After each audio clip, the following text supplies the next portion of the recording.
Bonjour, alors, Gemara de Rosh Hashanah, on est à la page 16a, au milieu de la page. On poursuit ce qu'on a commencé dans cette nouvelle Mishnah qu'on a démarré dans la dernière vidéo. Donc, à cette page même 16a. Alors, petit rappel quand même. Donc, on a donc abordé une nouvelle Mishnah qui nous décrit en fait les moments où Dieu va juger le monde, à savoir à Pessah, à Shavuot, à Sukkot, à Rosh Hashanah. Puis bon, on reverra de toute façon cette Mishnah. On essaie de déterminer d'où venait cette Mishnah, à qui elle est reliée. On en avait conclu qu'elle était reliée en fait à quelqu'un de la yeshiva de Rabbi Ishmael, qui a priori donc affirmait la même chose. Alors, on avait cité dans le cadre de cette discussion une braïta que je vais ramener, d'accord, justement pour déterminer si c'était eux qui avaient fait cette Mishnah. Or, a priori, on avait vu que ça ne pouvait pas être les 4 qui vont être cités dans cette nouvelle braïta, et on était en train de chercher finalement qui a écrit cette Mishnah. Donc, on a conclu que c'était un étudiant ou un Tana donc de Rabbi Ishmael, de l'école qui était de Rabbi Ishmael. Mais avant cela, on avait cité cette Mishnah et je vous la redis parce qu'on va encore l'analyser en fait. Alors, on disait justement que ce n'était ni Rabbi Meir, ni Rabbi Yehuda, ni Rabbi Yossi, ni Rabbi Nathan qui avait écrit cette Mishnah, la Mishnah principale, notre nouvelle Mishnah. Pourquoi? Parce qu'on avait enseigné dans cette braïta. Et quelle est cette braïta? Tous sont jugés à Rosh Hashanah et leur sentence est scellée à Yom Kippour. Ce sont les paroles de Rabbi Meir. Rabbi Yehuda a dit, tous sont jugés à Rosh Hashanah et leurs sentences sont scellées, chacun en son temps adéquat, à Pessah pour les céréales, à Shavuot pour les fruits de l'arbre, et à Sukkot ils sont jugés à propos de l'eau. Et l'homme est jugé à Rosh Hashanah, et sa sentence est scellée à Yom Kippour. Rabbi Yossé, il dit, l'homme est jugé chaque jour, ainsi qu'il est dit, tu l'inspectes chaque matin, à propos de Dieu qui va justement analyser l'homme tous les matins, il va le juger en quelque sorte. Rabbi Nathan dit, l'homme est jugé en fait à chaque instant, ainsi qu'il est dit, à chaque instant tu l'examines. En fait, il cite là-bas des versets, qui est le même verset d'un psaume, ou je crois, si je me rappelle bien, ou de Job a priori. Oui, c'était Job, et donc à partir de ce verset, il déduisait ce qu'il en a dit. Hein. Alors justement, on va rediscuter maintenant de cette braïta dans la suite de ce qu'on avait terminé la dernière fois. Alors la Gemara analyse la braïta, justement. Rav Rizda a dit, quelle est la raison de Rabbi Yossi? Parce que Rabbi Yossi, donc, nous a dit quoi? On relit la braïta, qu'est-ce qu'on vient de citer? On a dit que l'homme est jugé chaque jour.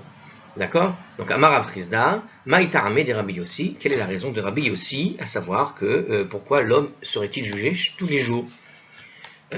Kidka Amar Ta'ame. Comme il l'a dit, mais comme il a dit, sa raison. En fait, la question que la Gemara pose est bizarre parce que dans la Braïta elle-même, il y a la réponse, puisqu'il y a écrit là-bas, Shene Emar, Vetafkidenu Livkarim. Car il est écrit quelque part dans la Torah, donc c'est dans Job, il est écrit là-bas, au chapitre 7, verset 18, tu l'inspectes chaque matin. Donc il parle de Dieu qui inspecte tous les matins.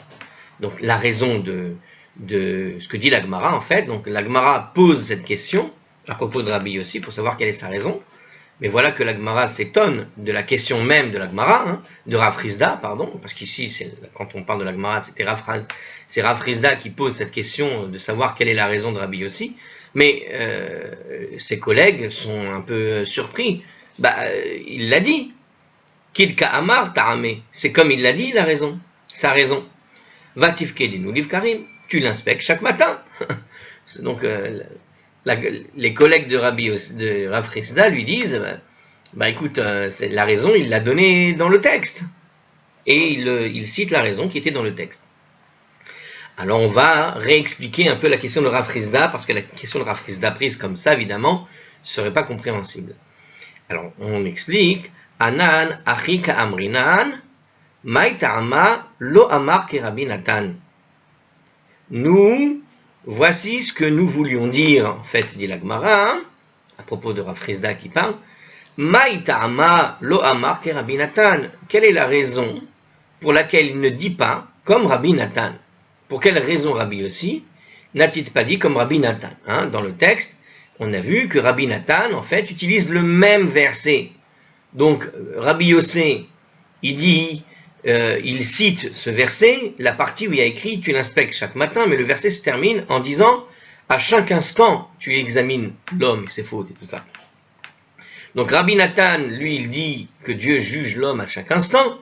Rabbi Yossi te dit qu'il juge l'homme tous les matins. Mais voilà que peut-être si Rabbi Yossi avait fini le verset, il aurait dû penser comme Rabbi Nathan. Alors donc, pourquoi Rabbi Yossi ne dit pas comme Rabbi Nathan? C'était ça la question de Rav Frisda, en fait. Donc, quelle est la raison de Rabbi Yossi? Sous-entendu, pourquoi il n'est pas allé plus loin dans le verset et qu'il voit la même raison que Rabbi Nathan? À savoir que l'homme est jugé donc chaque instant. Bechina ayune be'almahi. Alors, Bechina, un examen, ayune be'almahi, une simple observation, c'est une simple observation. En fait, dans le texte, d'accord, quand il y a écrit là-bas, les regaim tifhanenu, à chaque instant tu l'examines, le concept ici d'examen, d'accord, cette idée d'examen dans l'esprit de Rabbi Yossi, ce n'est pas l'idée d'être jugé. Être examiné, ça ne veut pas dire être jugé, pour Rabbi Yossi. D'accord?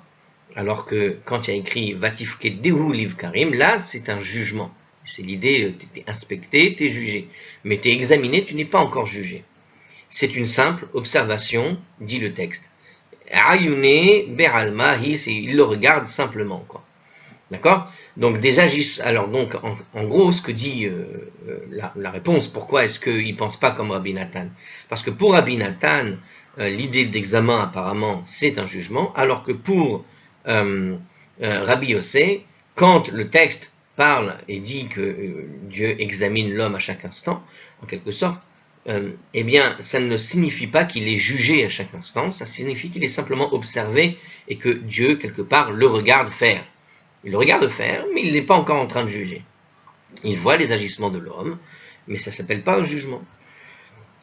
Pkidanami, mais la Gemara poursuit et n'est pas d'accord avec Rabbi Yossi, parce que dans ce cas-là, Pekida qui veut dire donc l'idée d'inspecter, d'accord? Mais quand tu prends ce verset et que tu dis que Dieu dit, tu l'inspectes chaque matin, que Dieu inspecte l'homme chaque matin, inspecter non plus, ça ne veut pas dire juger. Pour eux, on peut très bien dire à propos d'une inspection que c'est une simple observation dans ces cas-là. C'est-à-dire, on peut exactement dire la même chose à propos de ce que dit Rabbi Yossi. Donc dans ce cas, le terme inspection, qui figure dans le verset que cite Rabbi Yossi lui-même, eh bien, signifie aussi une simple observation, nous dit ici la Gemara. Donc certes, peut-être que Rabbi Yossi, quand il a vu le verset, il a vu le terme d'examiner, il s'est dit examiner, c'est une simple inspection, mais la Gemara, dans ces cas-là, elle n'est pas d'accord non plus avec Rabbi Yossi, qui lui répond gentiment que quelque part, inspecter aussi veut dire simplement observer dans ces cas-là. D'accord? Alors Rav Frisda fournit une autre source à la position de Rabbi Yossi. Donc Rav Frisda va en quelque sorte donner une nouvelle référence à propos de ce que voulait Rabbi Yossi. La raison de Rabbi Yossi, il y a une autre référence quelque part qui va permettre de mieux cerner finalement la pensée de Rabbi Yossi. Et là, Amar Rav Frisda, plutôt Rav Frisda a dit Ta'ame de Rabbi Yossi, mehacha. Donc en réalité, c'est pas que Rav Frisda a posé la question de savoir quelle était la raison de Rabbi Yossi, mais il a voulu dire en réalité la raison de Rabbi Yossi, elle est ailleurs. Parce que c'est vrai qu'il donne dans le texte ce passage de verset donc, de Job, mais ça ne suffit pas. Et donc quelque part, le verset cité par Rabbi Yossi est une sorte de complément à la réelle raison qui se trouve dans un verset, pour le coup, qui se trouve dans le livre des rois, au chapitre 8, verset 59, nous dit le commentaire. Alors on y va. Donc plutôt Rav Frisda a dit, la raison de Rabbi Yossi, elle vient d'ici, donc dans un autre endroit. La'asot mishpat ha'avdo, mishpat ha'amo Israël, variant meyomo. On connaît ce texte, car on le lit assez régulièrement. dans la prière. Alors, pour faire le jugement de son serviteur et le jugement de son peuple Israël, l'objet d'un jour, le même jour, dit ce texte. Hein. Donc en hébreu, ce texte traduit dit la chose suivante, je répète, pour faire le jugement de son serviteur et le jugement de son peuple Israël, l'objet d'un jour, le même jour. Donc cette expression un jour, le même jour, nous dit le commentaire, suggère l'idée d'un jugement porté quotidiennement sur l'individu. Cette réponse pose une difficulté dans la mesure où la Braïta elle-même cite le verset de Job, j'allais dire Job, comme source de l'enseignement de Rabbi Yossé. Alors oui, c'est vrai que je veux bien que Rav Frisda estime que ce qu'a dit Rabbi Yossé ne va pas, mais Rabbi Yossé, c'est un Tana, il est dans une Braïta, et Rav Frisda, lui, il est de la Gemara. Et voilà que quelqu'un de la Gemara te dit que ce que dit Rabbi Yossé n'est pas bon, en fait, il a pris sa raison d'ailleurs. Alors dans ces cas-là, il fallait que Rabbi Yossé nous mette sa raison. Si tu penses que c'est ça la raison de Rabbi Yossé, il fallait qu'il mette cette raison-là directement dans la Braïta. Pourquoi il aurait mis le verset de Job? Donc, ce que dit le commentateur, c'est qu'il y a un problème à ce niveau-là. Hein, c'est un commentaire de la Gemara. Donc, la réponse pose une difficulté dans la mesure où la Braïta elle-même cite le verset de Job comme source de l'enseignement de Rabbi Yossé. Comment Rav Frisda peut-il dès lors suggérer une autre source? Le Sfat Emet, un livre et un commentateur qui derrière, répond que le verset extrait du livre des rois prouve seulement que les Juifs de son peuple Israël, prouve seulement que les Juifs, puisqu'il a écrit son peuple Israël dans ce verset, hein, et non les autres hommes, sont jugés quotidiennement. C'est pourquoi Rabbi Yossé, lui, choisit de citer le verset de Job, qui démontre plutôt que tous les hommes sont jugés tous les jours. Néanmoins, c'est le verset du livre des rois qui révèle que le terme inspection employé dans le verset de Job signifie en fait jugement et non simple observation. Ah, j'ai mal lu le texte en hébreu. Bah non, en hébreu, on ne voit pas du tout apparaître le terme d'inspecter. Mais par contre, puisqu'on voit que le jugement est une chose connue, à savoir que le jugement est fait chaque jour pour le peuple d'Israël, hein, l'arasot mishpat avdu mishpat amo Israël v'yom yomo, comme on sait que c'est chaque jour que Dieu juge le peuple d'Israël, quand Rabbi Yossé va citer le livre de Job et le verset de Job où il y a écrit tu l'inspecteras, à ce moment-là, de ce que je comprends de ce commentaire, eh bien à ce moment-là, on comprend au fond qu'en réalité, Rabbi Yossé, il parle non pas, il comprend non pas le terme pkida dans le sens d'inspecter, mais plutôt dans le sens de juger. C'est-à-dire que ici ça veut dire inspecter, mais c'est une inspection puisqu'on sait, on connaît dans la tradition juive que Dieu, à travers le texte des rois, juge l'homme tous les jours. Donc quand Job affirme à propos de Dieu qu'il inspecte l'homme tous les jours, pour Rabbi Yossé, c'est une évidence que c'est une sorte de complément à cette connaissance que l'homme juge et est jugé tous les jours. Effectivement, c'est pas seulement le peuple juif qui est jugé tous les jours par Dieu, mais puisque on sait que Dieu juge l'homme tous les jours quand il l'inspecte pas pour s'amuser, il est véritablement là pour l'inspecter au sens de juger. Et il s'agit donc plus seulement du peuple juif, mais de tous les hommes. Comprenez, à partir du moment où on connaît le contexte de la raison pour laquelle Dieu observe l'homme dans ses agissements, donc l'idée d'être inspecté, eh bien, devient une évidence qu'il s'agit d'un jugement. Parce qu'on sait dans le livre des rois qu'il y a déjà l'idée de jugement au sujet du peuple juif. Donc oui, le verset de Job confirme au fond cette réalité. Et elle témoigne que le verbe, que l'idée d'inspecter est en fait un jugement. Et Rav Frisda, Rav Frisda nous dit, on continue, Melech vetzibur, si le roi de la communauté, si le roi est la communauté, pardon, Melech vetzibur, quand il y a un roi et une communauté. Melech nichnas trila, la dîne, le roi entre d'abord en jugement. Chez Nehemar, l'arasot mishpat avdo mishpat amo Israël. Donc si je reprends effectivement notre verset du livre des rois, qu'est-ce qu'il est dit? Pour faire le jugement de son serviteur et le jugement de son peuple Israël. Donc il y a une règle qui dit la chose suivante, à savoir que le premier qui est jugé entre un roi et sa communauté, ce sera d'abord le roi. Et c'est exactement ce qui est écrit dans ce verset. Parce qu'il est écrit en premier que Dieu va faire le jugement de son serviteur, l'Arasot Mishpat Ravdo, puis il est écrit ensuite, il va faire le jugement de son peuple Israël. Donc on voit qu'il y a le roi et il y a le serviteur. D'accord? Le serviteur, pardon, c'est le roi, et la communauté, c'est la communauté du roi. Donc à la tête, le serviteur, c'est le roi, le serviteur de Dieu, c'est-à-dire le plus proche de Dieu, ça va être le roi, puis ensuite la communauté, le peuple d'Israël. Donc ici on voit que dans le cas d'un jugement entre le roi et son tzibour et la communauté, eh bien d'abord le roi est jugé, son serviteur, et puis le jugement se fait sur le peuple d'Israël, le tzibour. D'accord? C'est dans l'ordre du texte, tout simplement. Le serviteur représente dans ce verset le roi Salomon, par exemple. On constate donc que le jugement du roi est mentionné avant celui de la nation. Parce que dans le contexte du livre des rois, cette phrase a été prononcée à propos du roi Salomon. D'accord? Pour faire le jugement de son serviteur et le jugement de son peuple d'Israël. Et comme Salomon est perçu comme le serviteur de Dieu, alors on voit bien que le roi passe avant la communauté dans le jugement. Maïtama, et quelle est la raison?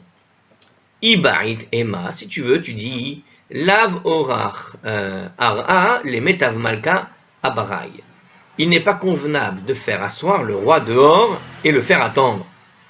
On pourrait très bien comprendre que c'est l'idée qu'on ne fait pas attendre dehors le roi. Bon, ça veut dire quoi? Sous-entendu que quand tout le peuple doit être jugé, il y a évidemment une préséance. Imaginons par exemple une grande salle de tribunal, et disons on doit juger tout le peuple, et parmi le peuple il y a aussi le roi.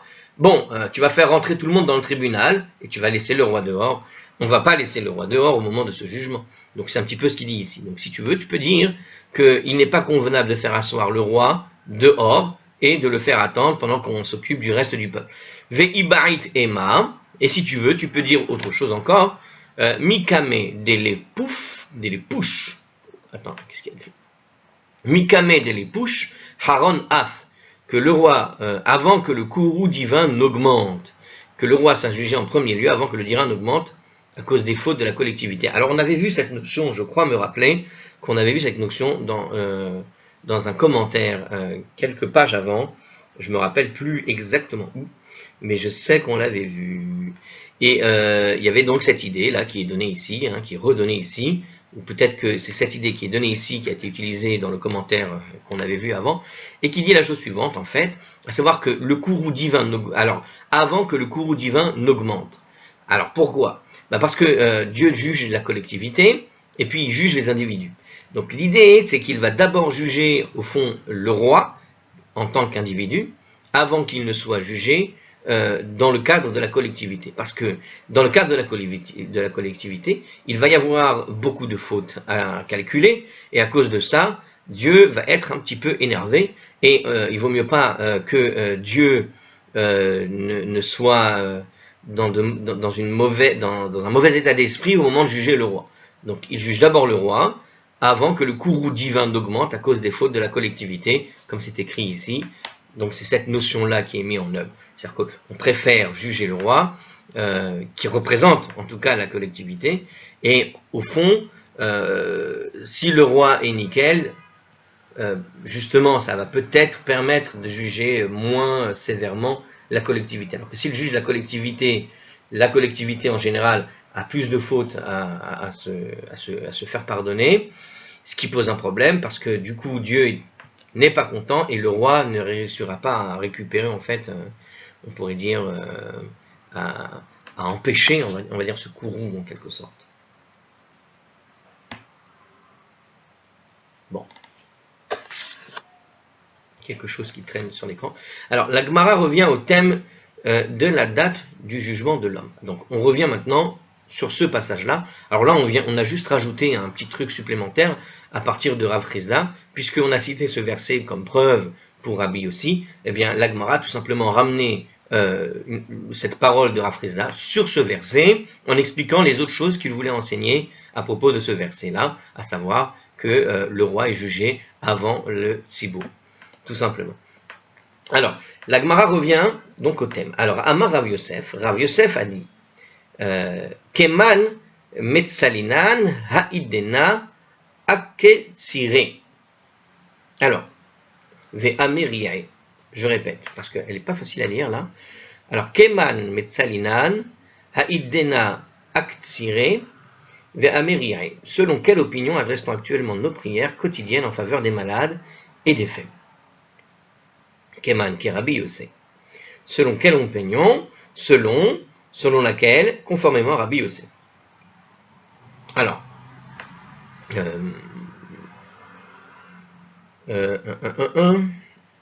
alors, il faut expliquer ça. Heureusement que les commentaires sont là, parce que sans les commentaires, trouver la raison. On va essayer de trouver la raison avant d'aller. Alors, selon quelle opinion est-ce qu'on adresse actuellement nos prières quotidiennes en faveur des malades et des gens faibles? Selon quelle opinion? Conformément à Rabbi Yossé. Alors, répétons 2 secondes. Qu'est-ce qu'avait dit Rabbi Yossé? On a dit que Dieu inspecte l'homme chaque matin, que l'homme est jugé tous les jours. Donc au fond, la faiblesse, ça dépend d'un jour à l'autre. Une personne qui tombe malade, elle est malade pendant un temps limité, en général, et puis après, elle retrouve sa santé, avec l'aide de Dieu. Bon, en tout cas, qu'elle retrouve sa santé et qu'elle ne retrouve pas sa santé, la question n'est pas là. La question, c'est justement, quand tu vas faire ta prière pour les gens faibles, pour les gens malades, cette prière, elle est selon quel genre de prière? Est-ce que tu vas attendre jusqu'à Rosh Hashanah pour prier pour que quelqu'un guérisse? Est-ce que tu vas attendre à Rosh Hashanah une année entière qu'une personne qui serait malade, tu vas pas faire de prière, tu vas attendre, donc tu vas pas attendre. Et c'est pour ça qu'on te dit ici, elle est plutôt conforme à ce que dit Rabbi Yossé, puisque Rabbi Yossé va inspecter l'homme tous les jours. Et bien une personne qui est malade, ce qu'elle veut, c'est que demain ça aille mieux. Bien, demain c'est un jour demain. Aujourd'hui je suis malade, demain je suis guéri. Donc quand on va faire la prière, en quelque sorte, on est plutôt dans l'idée que Dieu nous inspecte chaque jour. Et cette inspection quotidienne, c'est ce qui fait que on va, on va appeler à ce jugement de Dieu pour pouvoir retrouver la santé en quelque sorte.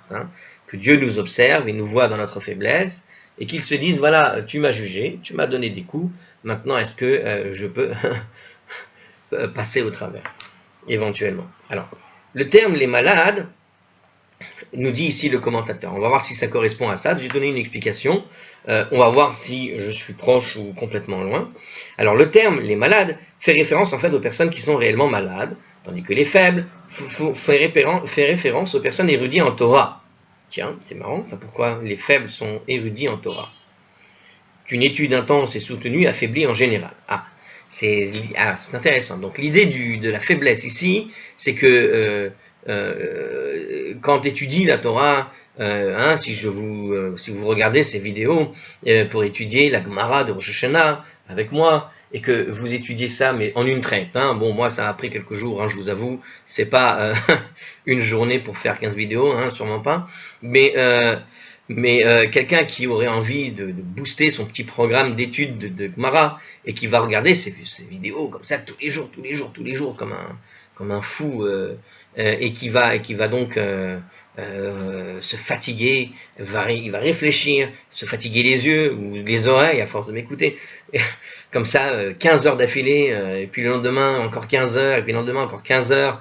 Bon, celui-là, tu peux dire qu'il va être à un moment donné plutôt fatigué, parce que c'est pas normal c'est pas évident de pouvoir faire comme ça. Quelqu'un qui étudie normalement la Gemara, il est devant son livre toute la journée, dans les chivotes, il est là, et puis il se casse la tête, et puis quand c'est l'heure du repas, il n'y pense même plus parce qu'il est tellement pris par son étude qu'il ne pense pas à aller se nourrir, à aller retrouver des forces. Et c'est ça que veut dire ici le terme d'affaibli. Donc les gens faibles, ce seraient plutôt ceux qui vont étudier. Et quand on a parlé des gens malades, quand il est demandé ici, à propos de Rav Yosef, donc qui veut savoir selon qui on adresse donc les prières quotidiennes pour les malades et les gens faibles, les malades, c'est référence aux gens qui tombent simplement malades, comme on a expliqué tout à l'heure. Alors communément, nous prions pour que guérissent les malades et pour que les faibles, c'est-à-dire les érudits en Torah, ne tombent pas malades. En gros, c'est ce que nous dit Tosfot. Voilà, donc quand on prie pour les faibles, c'est tout simplement pour les gens qui étudient beaucoup trop, Alors, on n'étudie jamais trop, hein, attention, mais quand même, apparemment, ça affaiblit. Alors, on étudie pour que la personne qui étudie ne devienne pas trop faible jusqu'à perdre, si ce n'est pas l'envie, la force d'étudier. Donc, il faut qu'il garde ses forces. Hein, j'ai envie de dire, prenez des cours de sport pour gérer votre temps et ne pas se lancer simplement dans une étude jusqu'à en tomber malade. C'est ridicule. Alors bref, alors la suite, justement, à propos de la réponse, donc conformément à Rabbi Yossé, alors on va voir qu'est-ce qu'il dit ici, on va voir si ça correspond. Alors, puisque Rabbi Yossé et aussi Rabbi Nathan pensent que l'homme est jugé chaque jour ou chaque instant pour Rabbi Nathan, il est concevable de prier pour que les malades et les fêtes soient jugés favorablement et ne soient pas voués à la mort. Mais selon les sages, Rabbi Meir, Rabbi Yehuda, le Tana, les Sheva, Rabbi Ishmael, qui pensent que l'homme est jugé uniquement à Rosh Hashanah, alors à quoi ça sert de prier si la sentence de mort a déjà été arrêtée? Alors ça c'est un petit peu terrible. Effectivement, hein, on a bien vu que les autres rabbanim, dans le texte de la Braïta qu'on avait cité, pensent que l'homme est jugé à Rosh Hashanah. Or, qu'est-ce que ça veut dire être jugé à Rosh Hashanah? Ça veut dire que la sentence, si elle est tombée à Kippour, une fois qu'elle est tombée, techniquement, tu ne peux pas remettre en question cette sentence. C'est très compliqué de remettre en question la sentence. Donc si une peine a été établie quelque part, il peut tomber malade, il peut aller même jusqu'à la mort, il n'y a aucun moyen de lui faire échapper à cette mort, même si tu pries tous les jours. Bon. Ça, c'est selon les sages qui sont Rabbi Meir, Rabbi Yehuda, le Tana de la Yeshiva de Rabbi Ishmael, donc c'est-à-dire celui de notre Mishnah. Et a priori, voilà, ils pensent que comme l'homme est juge à Rosh Hashanah, ça ne sert à rien de prier si la sentence a déjà été arrêtée. Donc c'est Rashi qui nous rapporte cette idée-là. C'est pas très gai. Par contre, ça veut dire quoi? Ça veut dire que quand on arrive à la période de Rosh Hashanah et de Kippour, on joue sa vie. Pour celui qui n'a pas compris, c'est un petit peu ça.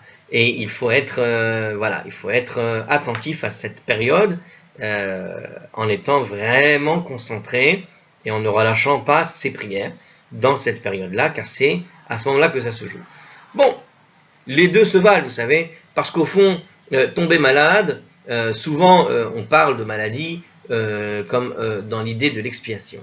Bon, et que quelque part, bon, tu payes pour les fautes commises durant l'année. Donc on pourrait très bien imaginer les deux. C'est-à-dire que même si une sentence de vie a été prononcée à Kippour, eh bien, ça ne veut pas dire que tu ne vas pas recevoir quelques coups en attendant, malgré tout, pour ce qui a été fait dans l'année écoulée.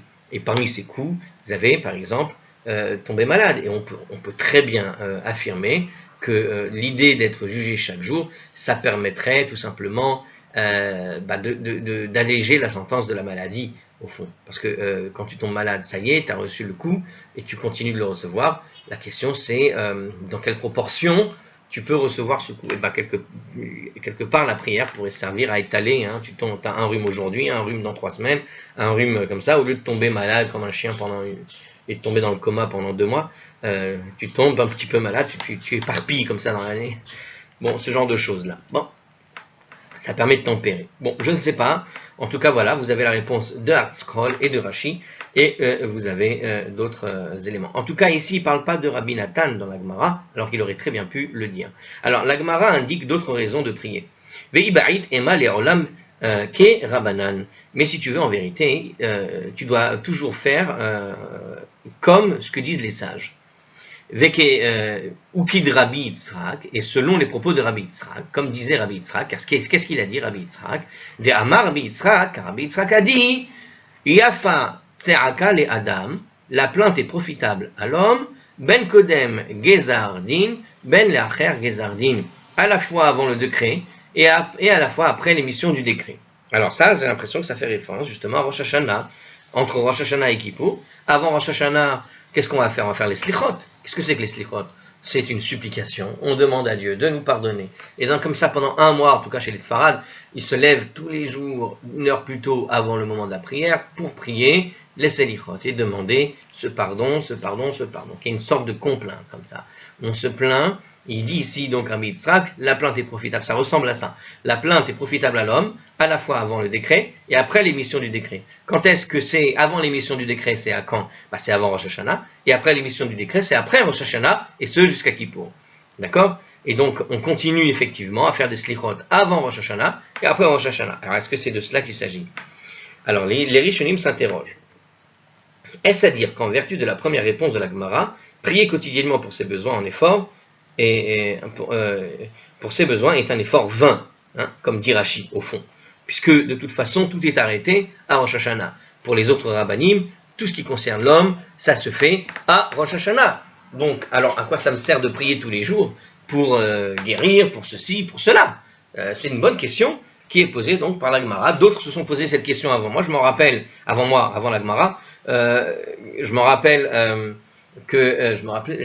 d'une fois, effectivement, quelqu'un à la fac, à l'époque, quand j'étais à la fac là-bas, il y avait un juif qui avait posé cette question-là, qui n'était pas très religieux, mais qui se posait la question si finalement, quel intérêt il y a, au fond, à faire la prière, à faire les tachanounim par exemple.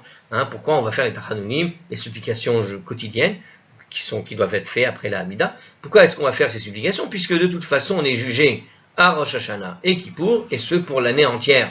Alors, à quoi bon continuer de prier pour une parnassa même, hein? Quelqu'un, il manque d'argent. Ah, je veux prier pour ma parnassa. Bon, tu pries pour ta parnassa, mais de toute façon, ta parnassa, elle est scellée à Rosh Hashanah et Kippour.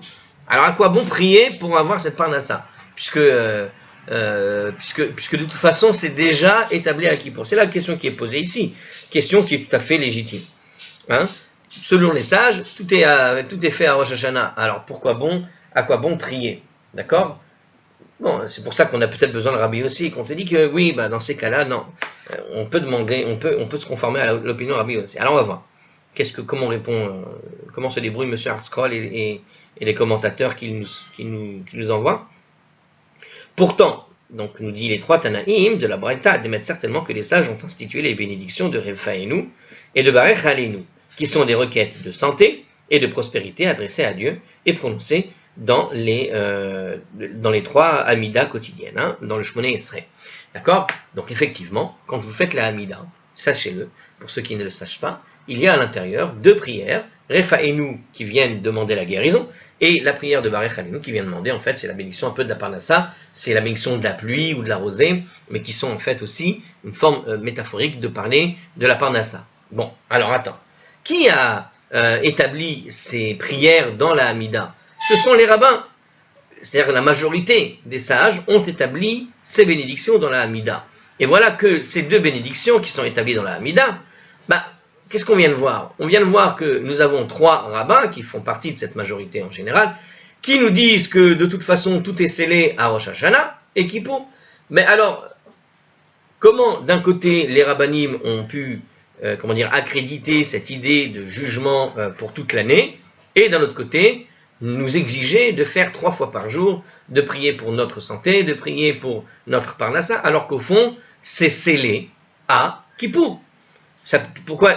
Alors, tu m'aurais dit que ce sont d'autres rabbins qui ont fait la chose, d'accord? Mais non, a priori, ce sont les mêmes qui ont donné à faire ces bénédictions et qui nous ont donné et qui nous ont expliqué que de toute façon, c'est scellé à Rosh Hashanah et Kippour. De plus, Rabbi Yehuda lui-même affirme ailleurs, donc si M. Hartzkroll a déjà lu toutes les Gemara, et il nous dit, Hartzkroll c'est le nom d'édition évidemment, je m'amuse quand je dis M.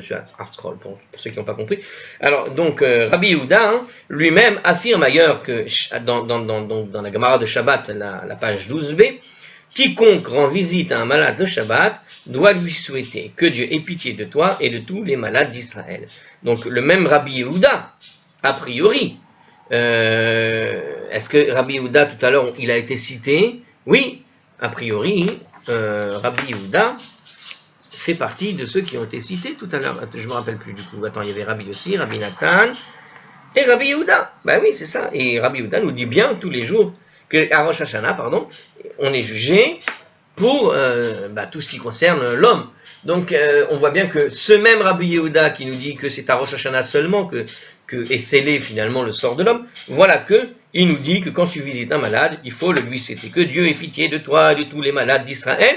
Donc tu fais une prière pour les malades d'Israël. Donc tu penses bien tenter de les guérir, au fond. Or, si tu me dis que c'est scellé à Rosh Hashanah, Rabbi Yehuda, c'est bizarre. Alors, il faut savoir ce que tu veux. Est-ce que oui ou non, une prière d'aujourd'hui permet de sceller une maladie, ou est-ce que ça ne dépend que de Rosh Hashanah et Kippour? C'est ce que dit un petit peu notre commentaire. On continue. Diverses réponses ont été suggérées. Moi, je vous ai donné une réponse tout à l'heure. J'ai dit, voilà, c'est pour alléger la maladie, s'il y a une punition qui a été décidée quelque part. Peut-être il faut l'étaler plutôt que de recevoir tout d'un coup avec plus de souffrance. Alors on le fait gentiment avec d'autres. Et puis parfois, vous savez, une des solutions pour ne pas être malade, c'est entre guillemets la perte d'argent. C'est-à-dire qu'il y a pas mal d'histoires comme ça qui racontent qu'au fond, quand Dieu veut punir quelqu'un, il a devant lui trois options. L'option de la santé, l'option de l'argent, le porte-monnaie. Il tape en général d'abord sur le porte-monnaie, et c'est quand il n'arrive plus à taper sur le porte-monnaie qu'il tape sur la santé. D'accord? Mais ça veut dire quoi? Ça veut dire qu'une personne qui tombe malade, en général, c'est qu'elle n'a pas subi, on va dire, le courroux du porte-monnaie, et c'est pour ça qu'elle est tombée malade. Alors qu'une personne qui va avoir une grosse perte d'argent, ce qui va probablement le rendre malade, en général, d'accord? Cette personne-là, elle a perdu de l'argent, mais en réalité, elle doit savoir que ça fait partie des moyens que Dieu a d'éviter de lui amener pire dans la figure. Alors, diverses réponses ont été suggérées pour résoudre donc la difficulté qu'on a posée ici à propos de Rabbi Yehuda, par exemple.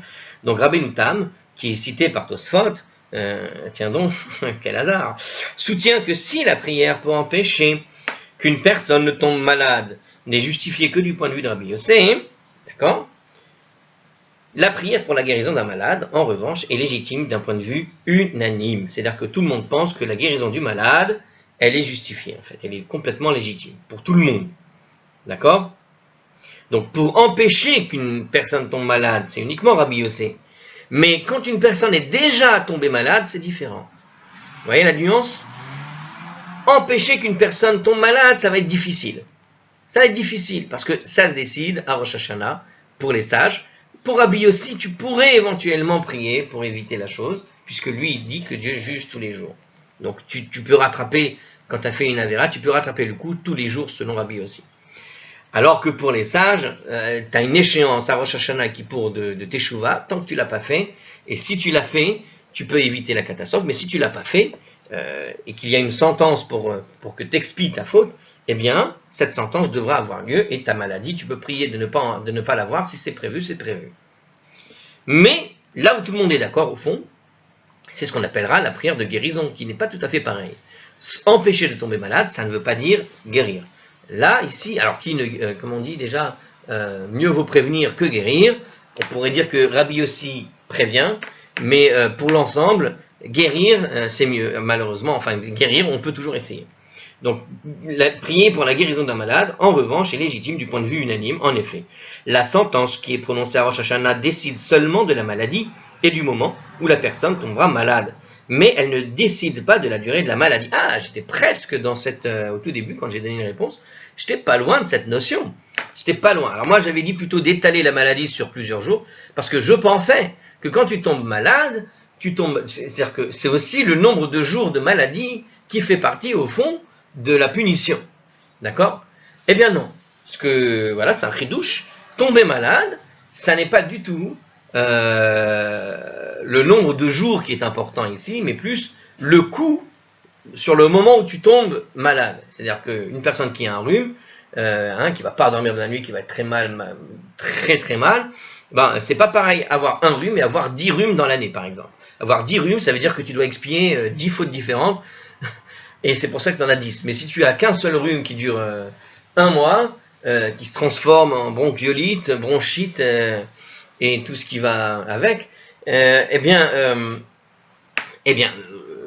en fait, c'est une seule et même maladie. C'est-à-dire que ta bronchite dure un jour, que ta bronchite dure un mois, ça revient absolument au même. Et donc, c'est là où c'est important, effectivement, de guérir pour la guérison. Au fond, Dieu démarre la maladie, et puis il te laisse te démerder avec, si j'ai bien compris. Alors, d'après cette réponse, lorsque la Gemara déclare que l'on prie quotidiennement pour les malades et les faibles, uniquement du point de vue de Rabbi Yossé, elle veut dire en fait que l'on prie pour que les malades, que l'on prie pour les malades d'un point de vue unanime, et pour les faibles uniquement du point de vue de Rabbi Yossé. Quant à la question de la requête de la prospérité, alors minute, il a répondu à la première réponse, hein, voilà, c'est ce que je viens d'expliquer. La deuxième réponse, d'après cette réponse, je répète, donc je répète, hein, ça veut dire que quand on tombe malade, à Rosh Hashanah, si Dieu prévoit une maladie, la maladie tombe, mais elle ne dit pas la durée de cette maladie. Ça, c'est un autre problème. D'après cette réponse, donc, si on continue dans cette idée-là, lorsque la Gemara, je répète, déclare que l'on prie quotidiennement pour les malades et les faibles, uniquement du point de vue de Rabbi Yossé, elle veut dire en fait que l'on prie pour les malades du point de vue unanime, mais pour les faibles plus tard, uniquement du point de vue de Rabbi Yossé. Ah, d'accord, c'est-à-dire que quand tu lis la réponse de la Gemara elle-même, hein, la Gemara disait comme ça, elle dit, selon quelle opinion adresse-t-on actuellement nos prières en faveur des malades et des faibles?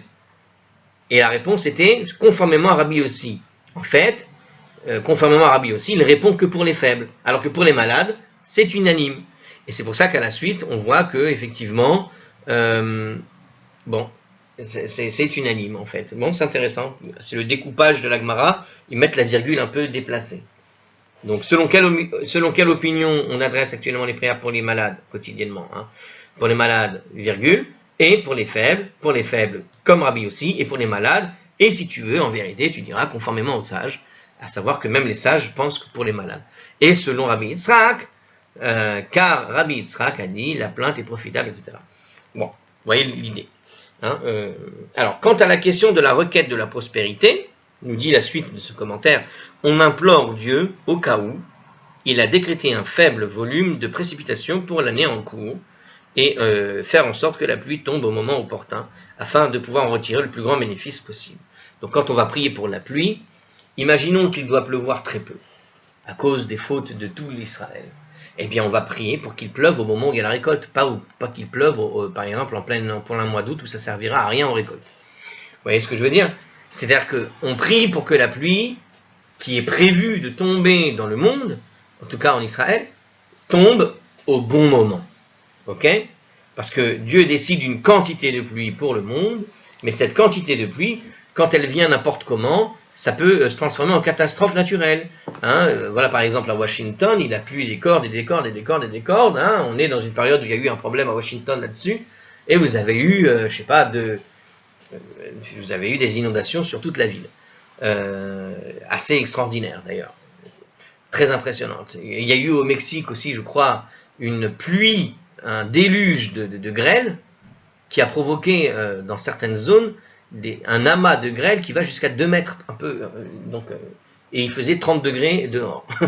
Donc, c'est ce qu'on dit, hein, c'est-à-dire que la pluie, c'est une bénédiction, mais c'est une bénédiction si elle tombe au moment le plus opportun. Et c'est ça qu'on fait quand on prie pour la pluie. Quand on prie pour la pluie, on prie pour qu'elle ne tombe pas n'importe quand, mais qu'elle tombe au meilleur moment. Et d'ailleurs, c'est pour ça que vous savez qu'il existe la prière de l'été et la prière de pluie pour l'été et la prière de pluie pour l'hiver. Hein, parce que justement, c'est pas la même quantité d'eau qui doit tomber en été et en hiver. Alors une autre réponse suggère, on va terminer avec cette réponse, hein, suggère de dire que nos prières se fondent sur le principe, qui va être énoncé un peu après, qui est en vertu duquel tout décret prononcé contre la communauté peut toujours être révoqué au moyen d'ardentes prières. Donc, on est dans un autre contexte ici, c'est-à-dire qu'effectivement, on va voir ça après, hein, de toute façon, contre une communauté, on peut toujours stopper le décret, à tout moment, grâce à la prière, mais la prière de la communauté. Et puisque dans le Shmoné Esrei, on prie pour tous les malades, donc collectivement, ou dans le cas de la formule des prières citées dans le Shabbat, etc., par Rabbi Yehuda, on ajoute tous les malades d'Israël, il s'agit en fait bien de la révocation d'un décret collectif. Donc quand on parle ici de guérir les malades, et tous les malades des enfants d'Israël, c'est qu'on imagine, quelles que soient finalement les maladies que reçoivent le peuple juif, à partir du moment où il y a beaucoup de juifs qui tombent malades dans une même année, dans la communauté, au fond, ça veut dire que le décret est en fait un décret collectif, et on vient d'apprendre un nouveau principe qu'on va voir un peu plus loin dans la Gemara, qui dit que du point de vue de la collectivité, il y a cette nécessité de demander en quelque sorte, d'essayer de faire annuler le décret. Hein, on peut toujours faire changer un décret collectif. La question de la Gemara sur le bien fondé de nos prières quotidiennes porte uniquement sur la prière concernant un particulier, qui fait valoir que les maladies, aussi variées que diverses, qui affectent les individus qui composent la collectivité, ne peuvent pas révéler d'une sentence collective. D'accord? À moins de présumer que tous ces individus ont été victimes d'une épidémie. Bon, on voit que c'est une difficulté. Apparemment, ils ne sont pas d'accord tous, puisqu'il dit que quand tu as une maladie, justement, il y a tellement de maladies variées, ça ne peut pas être une maladie collective. Mais il y a quand même l'idée, par exemple, d'un rhume qui se transmet à tout le monde. En général, par exemple, tout le monde a la grippe à un moment donné. Donc c'est toujours quelque chose de collectif. Donc si on voit une épidémie, on peut prier de manière collective. Si on sent que chacun il a une petite maladie un peu isolée, c'est qu'on n'est plus dans l'idée de la collectivité. En tout état de cause, la Gemara conclut dans sa seconde réponse qu'élever des plaintes est efficace pour évoquer le décret, y compris du point de vue des sages, et conformément à l'adage de Rabbi Yitzhak, cette réponse déclare solennellement le Ritva, reflète l'opinion en fait de la force de loi, etc. Bon, alors c'est intéressant parce que du coup, je suis enfin arrivé à l'endroit où je voulais le commentaire, c'est-à-dire sur l'idée de la plainte est profitable à l'homme avant et à la fois avant le décret et à l'après le décret. Bon, ça m'a pas donné en tout cas la réponse que je voulais sur l'idée de Rosh Hashanah et Kippour, mais véritablement, ils ont l'air de dire ici que c'est sur l'ensemble de l'année en réalité, mais ça dépend de quelle maladie tu veux régler ou de quel problème tu vas faire ta prière. Ta prière, elle a été donnée. Bon, allez, à la prochaine. Elle est longue la vidéo.